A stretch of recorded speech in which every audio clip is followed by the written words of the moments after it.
بسم الله الرحمن الرحيم. الحمد لله والصلاة والسلام على سيدنا محمد وعلى آله وأصحابه أجمعين. الحمد لله والصلاة والسلام على سيدنا محمد وعلى آله وأصحابه أجمعين. أما بعد فأعوذ بالله من الشيطان الرجيم. بسم الله الرحمن الرحيم. كنتم خير أمة أخرجت للناس تأمرون بالمعروف وتنهون عن المنكر. صدق الله العظيم. اللهم صل على سيدنا محمد النبي الأمي وعلى آله وأصحابه وسلم. اللهم صل على سيدنا محمد النبي الأمي وعلى آله وأصحابه وسلم. میرے معزز مسلمان بزرگوں، عزیز بھائیوں، وہ جو انگلیوں پہ گنے جا سکتے تھے انسانیت کی اصلاح اور فلاح کے لیے نکل کھڑے ہوئے تو پوری امت کہلائے. کنتم خیر امہ. تعداد اتنی کہ انگلیوں کے پوروں پہ گنے جا سکے. اللہ کے نبی صلی اللہ علیہ وسلم نے مدینہ منورہ میں پہلی مردم شماری کی تعداد تقریباً 500، دوسری مردم شماری کی تعداد 600 سے 700 کے درمیان، تیسری مردم شماری کروائی تو تعداد 1500. اتنی تعداد ہے، لیکن پوری امت کہلائے. اور کام کیا بنا؟ ساری امت کی اصلاح اور فلاح کے لیے نکلے. کہاں وہ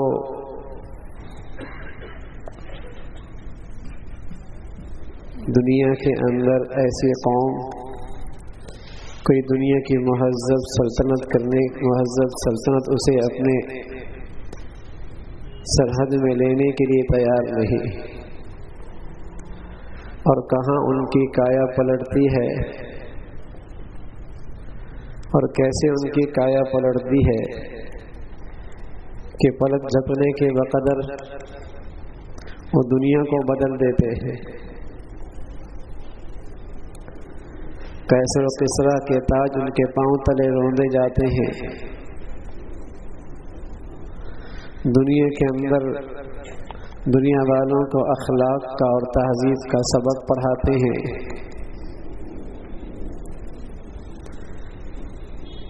تعداد میں گنتی کے، لیکن ساری دنیا کا نقشہ بدل دیا. اور آج کہنے میں بہت بڑی تعداد ہے. وہاں ان کا عالم یہ تھا کہ گنتی انگلیوں پہ، پوروں پہ ہو سکتی تھی ان کی. اور امیر زادہ، مکہ کا امیر زادہ، ناز و نعمت میں پلا ہوا، وہ مصعب بن عمیر رضی اللہ تعالیٰ عنہ، جو 200 سے کم جوڑا نہیں پہنا کرتے تھے اور آگے پیچھے ان کی خدمت کے لیے غلام ہوا کرتے تھے، اسلام میں آئے. اور اہل اسلام کے پر فقر و فاقہ کے حالات ایسے گزر رہے تھے کہ اس نوجوان کے ہاتھ میں احد کا جھنڈا، مسلمانوں کا جھنڈا اس کے ہاتھ میں تھا. اور جب شہید ہوتے ہیں تو کفن کے لیے پورا کپڑا بھی مسلمانوں کے پاس دستیاب نہ تھا. آج گنتی بہت ہے، جہاں چلے جائیں تو مسلمانوں کی ایک بڑی تعداد ملتی ہے. گھر بھی محل نما ہے، زرق برق لباس بھی ہے، خوشحال زندگی ہے. لیکن میرے عزیزو، وہ کچھ نہیں تھے اور سب کچھ ہو گئے. اور دیکھتے دیکھتے شتربان جہان بان بن گئے، دنیا کو چرانے والے،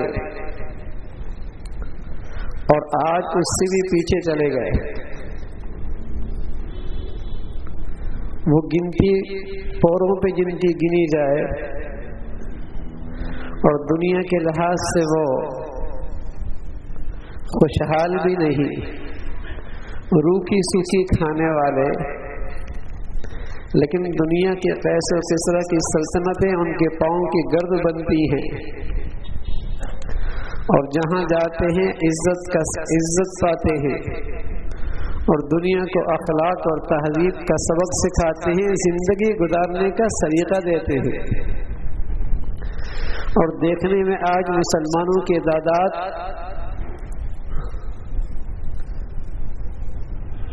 کئی گنا بڑھ کر خوشحالی اور فراوانی، زر برق لباس، ٹھاٹ باٹ کی زندگی، حضور علیہ الصلوۃ والسلام بیٹھے ہوئے، اتنے میں یہی صحابی حضرت مصعب بن عمیر رضی اللہ تعالیٰ عنہ تشریف لاتے ہیں، اور ان کے پہنا ہوا کپڑے پر پیوند لگا ہوا ہے۔ حضور علیہ الصلوۃ والسلام کی آنکھوں سے آنسو جاری ہو جاتے ہیں، اس کی پہلی زندگی کا تصور کر کے اب کی حالت دیکھ کر، اور ساتھ فرمانے لگے اللہ کے رسول صلی اللہ علیہ وسلم کہ اس وقت تمہارا کیا حال ہوگا جب تمہارے پاس اتنی خوشحالی اور فراوانی ہوگی کہ تم صبح ایک جوڑا پہنو گے، شام دوسرا جوڑا پہنو گے، اور تم اپنے گھر کی دیواروں پہ یوں کپڑے لٹکاؤ گے جیسے بیت اللہ پہ پردے لٹکائے جاتے ہیں، اور تمہارے دسترخوان پہ ایسی خوشحالی ہوگی کہ ایک ڈش اٹھائی جائے گی، ایک رکھی جائے گی، ایسی فراوانی، ایسی خوشحالی۔ حضرات صحابہ رضوان اللہ علیہ مجمعین فرمان لگے نفرغ للعبادہ، خوب عبادت کے لیے فارغ ہو جائیں گے، فراغت مل جائے گی۔ تو اللہ کے نبی صلی اللہ علیہ وسلم فرمانے لگے آج تمہارا دن اس دن سے بہت بہتر ہے۔ اللہ کے نبی صلی اللہ علیہ وسلم فرمانے کے ایک وقت آئے گا، نبی سچا ہے، سچی زبان سے خبر دے کر گئے ہیں، اور وہ منظر دنیا میں نظر آ رہا ہے، سچا نبی سچی زبان سے خبر دے کر گئے، اور دنیا آج اس کا نقشہ پیش کر رہی ہے۔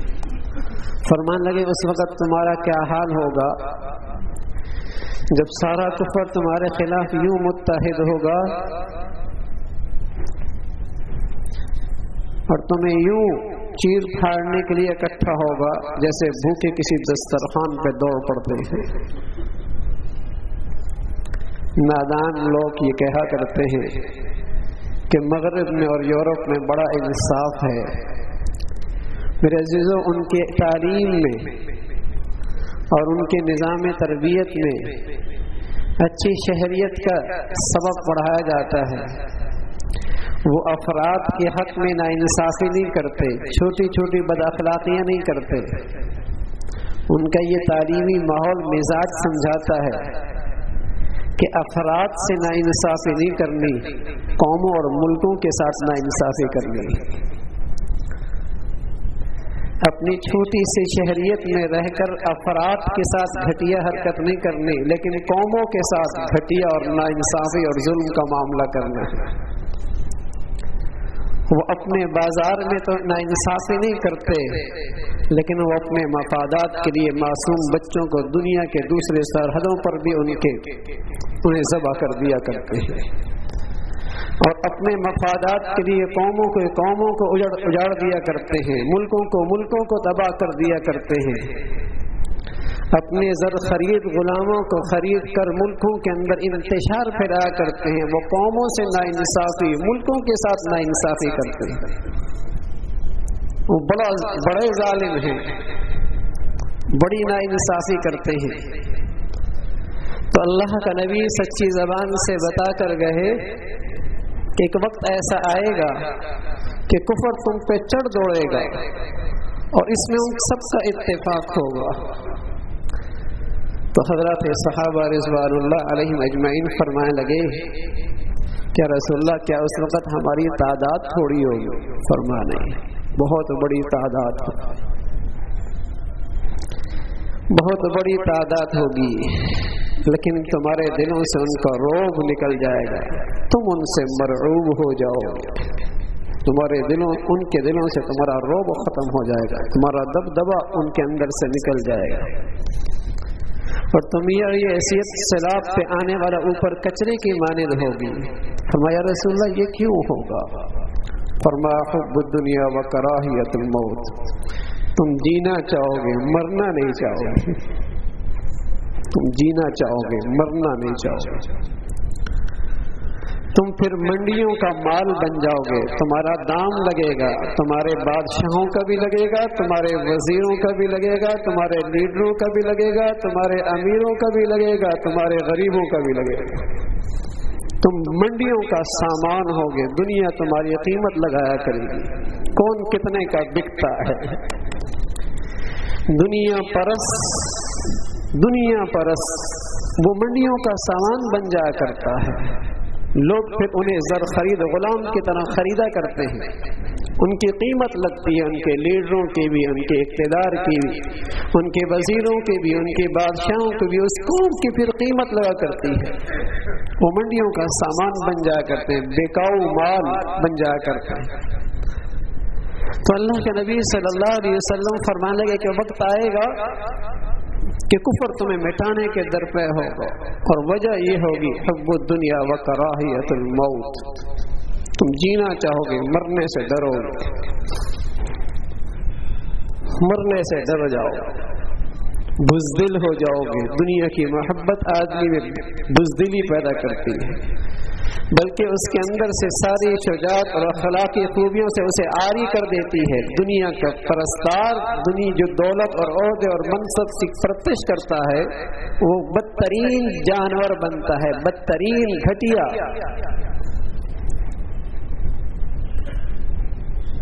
تو اس وقت وہ تعداد میں تھوڑے تھے لیکن کام کے تھے، کام کے تھے، اور آج گنتی میں بہت ہے. دنیا کے کسی خطے میں چلے جائیں یہ بہت نظر آئیں گے، لیکن بدقسمتی یہ ہے کہ مغز سے خالی ہے، گیری سے خالی ہے، روح سے خالی ہے. انہیں اسلام اور اسلام کا نام اپنے آباء و اجداد کے سامان کے ساتھ ترکے میں ملا ہے. جیسے سامان ان کے ترکے میں آیا، باپ کی زمین بھی آ گئی، باپ کا مال بھی آ گیا، اسی طرح اسلام کا نام بھی آ گیا، اسلام کا نام بھی آ گیا، ترکے میں ملا ہے. ارے میرے عزیزو، جیسے پیغمبر کا بیٹا پیغمبر نہیں ہوا کرتا، اور صحابی کا بیٹا ضروری نہیں کہ صحابی ہو، اور ولی کا بیٹا ضروری نہیں کہ ولی ہو، پیر کا بیٹا ضروری نہیں کہ پیر ہو. تو میرے عزیزو، مسلمان کا بیٹا ضروری نہیں کہ وہ اسلام کی زندگی بھی اختیار کرے. لیکن ہمارے ہاں تو چلتی روایات ہیں، باپ پیر تھا، بیٹے نے گدی سنبھال لی، چاہے کتنے ہی شرابی اور بدکار ہی کیوں نہ ہو، گدی اس نے سنبھال لی ہے، یہ بھی پیر بن جاتا ہے. باپ ولی اللہ تھا اور اولاد نادان ہے، ناپاک ہے، لوگ اس کی بھی یوں ہی عزت کرتے ہیں، اس کے سامنے بھی یوں ہی اسے بھی ولایت کا درجہ دیتے. تو پیغمبر کا بیٹا بھی ضروری نہیں کہ پیغمبر ہو، صحابی کا بیٹا بھی ضروری نہیں کہ صحابی ہو، پیر کا بیٹا ضروری نہیں کہ پیر ہو. ہاں میرے عزیزو، دھوکہ کھاتی ہے مسلمان قوم. ارے میرے عزیزو، چشتی نام رکھنے سے ضروری نہیں کہ وہ چشتی نسبت بھی اس کی سچی ہو، قادری نسبت رکھنے سے ضروری نہیں کہ عبد القادر جیلانی سے کوئی اسے نسبت بھی ہو. پادری بھی قادری بن جایا کرتے ہیں. بے دین بھی قوم کو بے دین لبادہ اسلام کا اوڑھ کر اسلام کے لیے دھبا اور داغ بن جایا کرتے ہیں. جیسے نبی کا بیٹا نبی نہیں ہو سکتا، ایسی پیر کا بیٹا بھی پیر نہیں ہو سکتا. وہ تو دیکھنا ہی کہ اس کا کردار کیا ہے، اس کی زندگی کیا ہے. تو صرف ترک میں اسلام ملا ہے، جیسے دیگر سامان ملا ہے، ایسی ترک میں نام بھی مل گیا، اسلام کا نام بھی آ گیا. تو آج تعداد میں بہت ہیں، تعداد میں بہت ہیں، لیکن حقیقت سے آری ہو چکے اس نادان اولاد کی طرح ہیں جس باپ کے کئی سارے بچے ہوں، لیکن جب باپ کو شدت پیاس میں اس کا سانس اٹک رہا ہو اور پکار کر کہے کہ پانی میرے منہ میں ٹپکا دو، ایک قطرہ ہی دے دو، کوئی بھی اولاد اس کے لیے تیار نہ ہو، تو بڑی حسرت سے کہتا ہے ان میں سے ایک بھی نہ ہوتا تو کیا یہ اچھا تھا، ایک بھی نہ ہوتا تو کیا یہ اچھا تھا.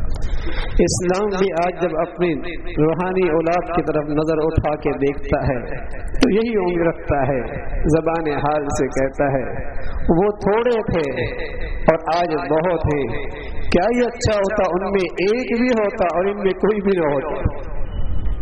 کام کا تو ہوتا، اس کا کوئی کردار تو ہوتا، یہ کسی درجے مجھے نفع تو پہنچا سکتے ہیں.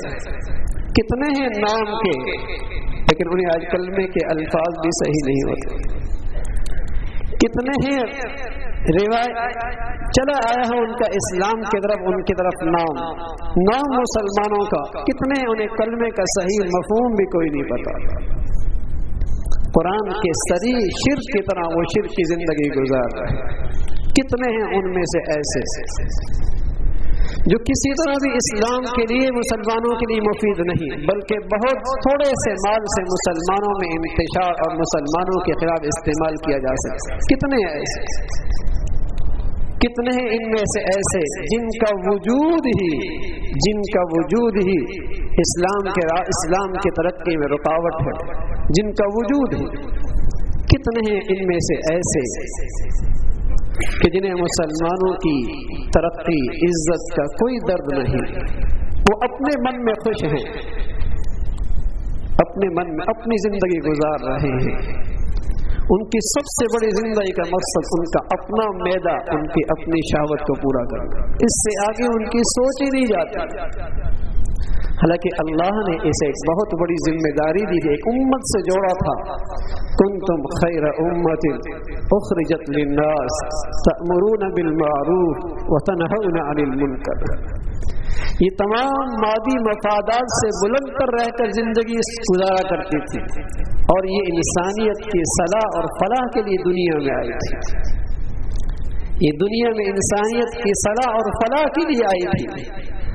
اگر دنیا کے مفادات ہی پورے کرنے ہوتے، اللہ اکبر، تو مصعب بن عمیر جیسا یہ شہزادہ اپنی خوشحال زندگی چھوڑ کر یہ فقیرانہ زندگی نہ گزار، اور بلال اور خباب کو پھانسی پہ لٹکنے کی اور انگاروں پہ لیٹنے کی کوئی ضرورت نہیں تھی. لیکن میرے عزیزو، وہ اپنی زندگی کا مقصد پا چکے تھے کہ مسلمان اس دنیا میں انسانیت کی صلاح اور فلاح کے لیے آیا ہے. اس کی زندگی کا ایک بڑا اونچا مقصد ہے، اس کا تعلق امت محمدیہ سے ہے. اللہ نے اس کی ذمہ داری رکھی ہے کہ دنیا کے اندر اپنے کردار سے، اپنے اخلاق سے، اپنی اسلام بھری خوبصورت زندگی سے اسلام کا تحفظ کرے، اسلام کی اس گلشن کی آبیاری کرے، اس کی حفاظت کے لیے اپنا سب کچھ قربان کر دے. اسلام کے اس گلشن کو ہر روز نئی پتیوں کی ضرورت ہے، نئے پھولوں کی ضرورت ہے، تب یہ باغ سدا بہار رہتا ہے. تو میرے عزیزو، بڑی خوش نصیبی ہے کہ اللہ رب العزت ہمیں اپنی زندگی کے صحیح مقصد عطا فرما دے اور ہماری زندگی کے کچھ حصہ اور کچھ صلاحیتیں اور کچھ وسائل اسلام کے تحفظ میں استعمال ہو جائیں، یہ سعادت کی بات ہے۔ اور جس مسلمان کو اللہ نے اس میں حصہ نصیب فرمایا، کل حضرات انبیاء علیہ الصلاۃ والسلام اس صف میں سب سے آگے نظر آئیں گے، اور ایسے لوگ اللہ کے نبی کے صفوں کے پیچھے کسی صف میں کھڑے نظر آئیں گے۔ ہاں، یہ سعادت کی بات ہے کہ انبیاء علیہ الصلوۃ والسلام کے پیچھے کسی صف میں یہ اللہ کے دین کی خدمت کرنے والا اور اسلام کے تحفظ اور بقا کے لیے اپنی صلاحیتیں اور اپنے وسائل قربان کرنے والا انبیاء کے صفوں کے پیچھے کسی صف میں کھڑا نہ رہے۔ اللہ رب العزت ہمارا جینا بھی اور ہمارا مرنا بھی اس مقصد کے ساتھ ہمیں عطا فرما دے۔ اللہ عمل کی توفیق نصیب فرمائے۔ آخر دعوانا الحمدللہ۔